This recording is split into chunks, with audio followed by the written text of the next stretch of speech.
Hi everyone, merry Christmas. So আজকে দিনটা start করছি এক বাটি কেক খেয়ে। রিসেন্টলি না শিনচানের নিউ মুভি লঞ্চ হয়েছিল ইন্ডিয়ান থিমের ওপর। একদম ঠিক টাইমে টিভিটা অন করেছি, মুভিটা তখনই স্টার্ট হলো। সাথে খেলাম এক কাপ চা, তারপর আর কোনো ক্লিপস নেওয়া হয়নি। আজকে লাঞ্চে ছিল ভাত, 2 রকম মাছের তরকারি, আর ভীষণই তো ঠান্ডা পড়েছে, আমরা আগুন তাপাচ্ছিলাম। এটা বোধহয় ফার্স্ট টাইম হবে আমি ক্রিসমাসে বাড়িতে রয়েছি। ছোটবেলায় তো মা বাবাদের সাথে ঘুরতে যেতাম, তারপর বড় হয়ে ফ্রেন্ডসদের সাথে যাই। এবছরও প্ল্যান ছিল, but due to some personal reason সেটা ক্যান্সেল হয়ে যায়। যাই হোক, আজ আমাদের বাড়িতে তো হচ্ছে মালপোয়া, যেটা আমার ফেভারিট। তো সেটা খাচ্ছিলাম আর মার সাথে গল্প করছিলাম, আর মা এদিকে টিভি দেখছে। আজ তো 25 ডিসেম্বর আর দেবেরও বার্থডে, তো এখানে দেবেরই মুভি দিচ্ছিল।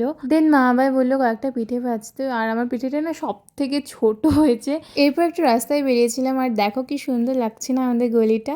আর না আমাদের গলিটা দিওয়ালিতে হাফ সাইড সাজে আর ক্রিসমাসে হাফ সাইড। সো এরপর করে নিলাম ডিনার। আজকে ডিনার ছিল আমার ফেভারিট মাটন বিরিয়ানি, দাদা নিয়ে এসেছিল এটা।